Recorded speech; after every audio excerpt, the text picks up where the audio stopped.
Bismillahirrahmanirrahim. Assalamualaikum warahmatullahi wabarakatuh. Anak-anak yang soleh dan solehah, apa kabar? Semoga sehat semuanya. Amin.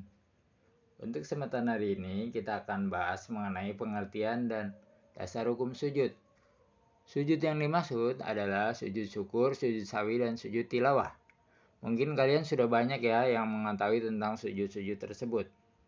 Silakan disimak uraian singkat berikut ini.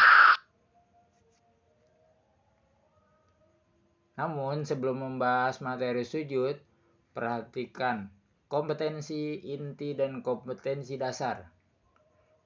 Kompetensi inti. KI 1 menghargai dan menghayati ajaran agama yang dianutnya.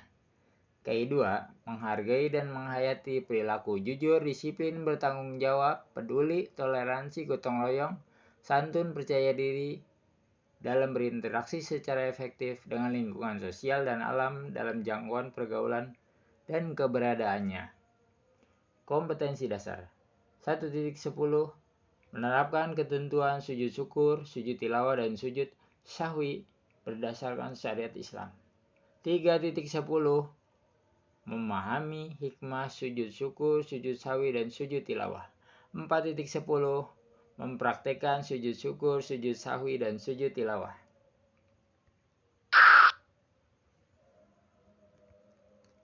Tujuan pembelajaran. Setelah memperhatikan materi pada buku pelajaran PAI, kemudian tayangan tutorial atau PPT, slide tentang macam-macam sujud, diharapkan kalian para peserta didik dapat A. Menjelaskan pengertian sujud syukur berdasarkan syariat Islam. B. Menjelaskan pengertian sujud sahwi berdasarkan syariat Islam.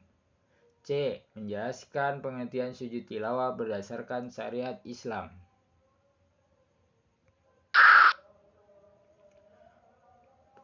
Selanjutnya, pengertian sujud syukur, sujud sahwi, dan sujud tilawah.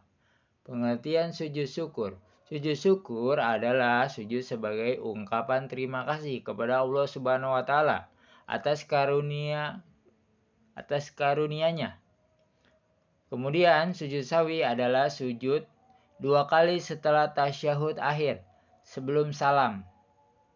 Sujud tilawah adalah sujud bacaan.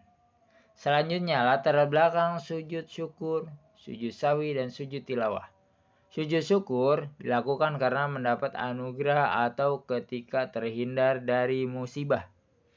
Sedangkan sujud sahwi dilakukan karena meninggalkan rukun sholat atau sunnah abad, karena lupa atau karena ragu sehingga kekurangan atau kelebihan bilangan rakaat. Maka dia sujud sahwi. Kemudian yang terakhir, sujud tilawah dilakukan apabila ketika membaca Al-Quran dia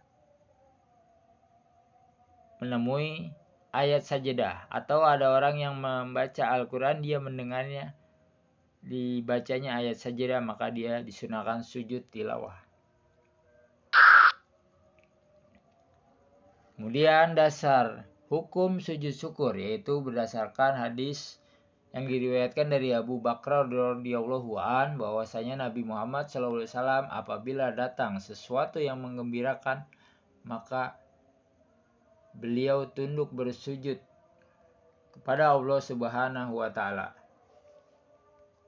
Kemudian sujud